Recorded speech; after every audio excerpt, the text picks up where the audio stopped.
সেখানে প্রতিদিন শিশুরা মারা যাচ্ছে, নারীরা মারা যাচ্ছে, বৃদ্ধরা মারা যাচ্ছে। হাসপাতালগুলোতে দুধের কোনো ব্যবস্থা নেই, ফলে বাচ্চাদেরকে কি খাওয়াবে, এবং সেখানে প্রতিদিন মানুষ অপুষ্টির শিকার হচ্ছে।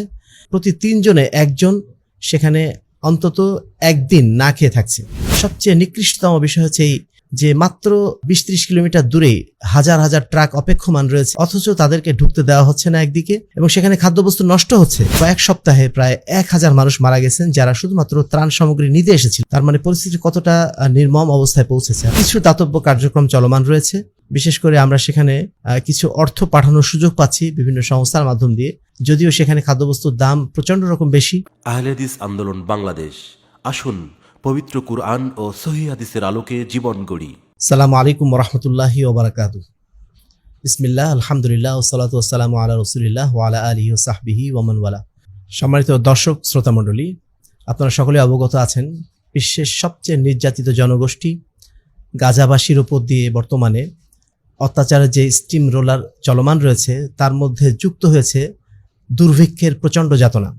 গত মে মাসের শেষ সপ্তাহ থেকে ইসরায়েল কর্তৃপক্ষ গাজাতে বিভিন্ন ক্রসিংয়ে বা সীমান্তবর্তী যে খাদ্য সরবরাহ করার জন্য যে স্থানগুলো রয়েছে সেগুলো তারা বন্ধ করে দিয়েছিল।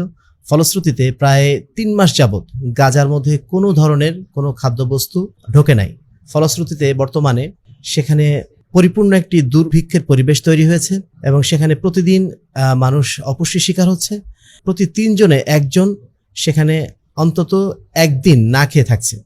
ফলশ্রুতিতে বর্তমানে গাজা বলা যেতে পারে একটি ভয়াবহ দুর্ভিক্ষের প্রারম্ভে অবস্থান করছে। সেখানে প্রতিদিন শিশুরা মারা যাচ্ছে, নারীরা মারা যাচ্ছে, বৃদ্ধরা মারা যাচ্ছে অপুষ্টির শিকার হয়ে। হাসপাতালগুলোতে দুধের কোনো ব্যবস্থা নেই, ফলে বাচ্চাদেরকে কি খাওয়াবে সে ধরনের কোনো খাদ্যবস্তুর সন্ধান হাসপাতাল কর্তৃপক্ষ সংস্থান করতে পারছে না।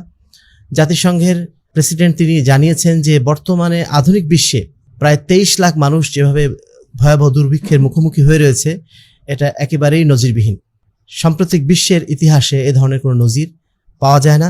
সবচেয়ে নিকৃষ্টতম বিষয় হচ্ছে এই যে মাত্র 20-30 কিলোমিটার দূরেই হাজার হাজার ট্রাক অপেক্ষমান রয়েছে যারা খাদ্যবস্তু নিয়ে গাজার মধ্যে ঢোকার জন্য অপেক্ষায় আছে, অথচ তাদেরকে ঢুকতে দেওয়া হচ্ছে না একদিকে, এবং সেখানে খাদ্যবস্তু নষ্ট হচ্ছে। কিন্তু চোখের সামনে, মানবতার চোখের সামনে, সারা বিশ্বের চোখের সামনে গাজাবাসীকে না খাইয়ে তাদেরকে নির্মম মৃত্যুর দিকে ঠেলে দেওয়া হচ্ছে। এর মধ্যে জাতিসংঘের হিউম্যানিটেরিয়ান ফাউন্ডেশনের মাধ্যম দিয়ে কিছু ত্রাণ সরবরাহের কাজ চলছিল। সেখানেও আমরা লক্ষ্য করেছি যে গাজাবাসীর উপরে যারা খাদ্যবস্তু নিতে আসছেন, যারা খাদ্যদ্রব্য নিতে আসছেন, তাদের উপর উল্টা আক্রমণ করা হয়েছে, এবং গত কয়েক সপ্তাহে প্রায় 1000 মানুষ মারা গেছেন যারা শুধুমাত্র ত্রাণ সামগ্রী নিতে এসেছিলেন।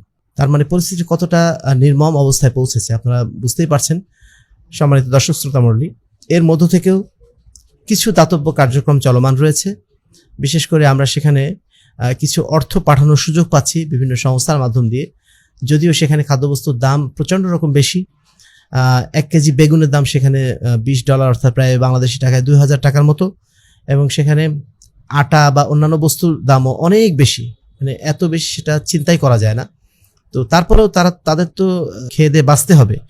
এই পরিবেশের জন্য আমরা কিছুটা হলেও সেখানে আর্থিক সহযোগিতা পাঠানোর চেষ্টা করছি বিভিন্ন সংস্থার মাধ্যম দিয়ে। আপনাদের সকলের প্রতি আমাদের আবারও অ্যাপিল যে আমরা যেন আমাদের যার যার জায়গা থেকে সাধ্যমতো এগিয়ে আসি।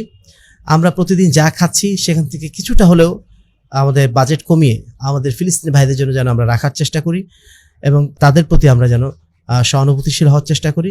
আল্লাহ রাব্বুল আলামিন সেই তৌফিক আমাদেরকে দান করুন, এবং সেই সাথে আমরা যেন আন্তরিকভাবে দোয়া করি ফিলিস্তিনবাসীদের জন্য, গাজাবাসীদের জন্য। তারা যে চরম অবস্থার মধ্যে আজকে নিপতিত রয়েছে, যে চরম পরীক্ষার মধ্যে দিয়ে তারা যাচ্ছে, এটা নিঃসন্দেহে অচিন্তনীয় ব্যাপার। আধুনিক যুগে এটা চিন্তাই করা যায় না।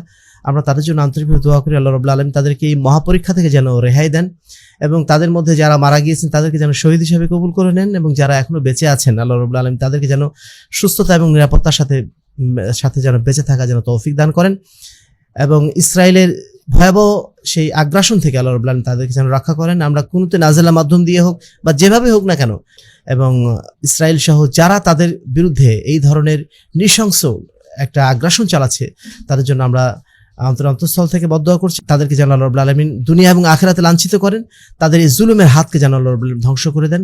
আল্লাহুম্মা আমিন। পরিশেষে আপনাদের সকলকে আবারও আহ্বান জানাচ্ছি আমরা যেন ফিলিস্তিনবাসীদের পাশে সাধ্যমতো দাঁড়ানোর চেষ্টা করি, তাদেরকে আর্থিকভাবে সহযোগিতা করি এবং এই দুর্ভিক্ষের সময় তাদের সার্বিকভাবে আমরা সহযোগিতা করার চেষ্টা করি। তাদের জন্য আমরা যেন আন্তরিকভাবে দোয়া করি। আল্লাহ রাব্বুল আলামিন আমাদেরকে সেই তৌফিক দান করুন। আল্লাহুম্মা আমিন। ওয়া আখির দাওয়ানা আনিল হামদুলিল্লাহি রাব্বিল আলামিন। আসসালামু আলাইকুম ওয়া রাহমাতুল্লাহি ওয়া বারাকাতুহু।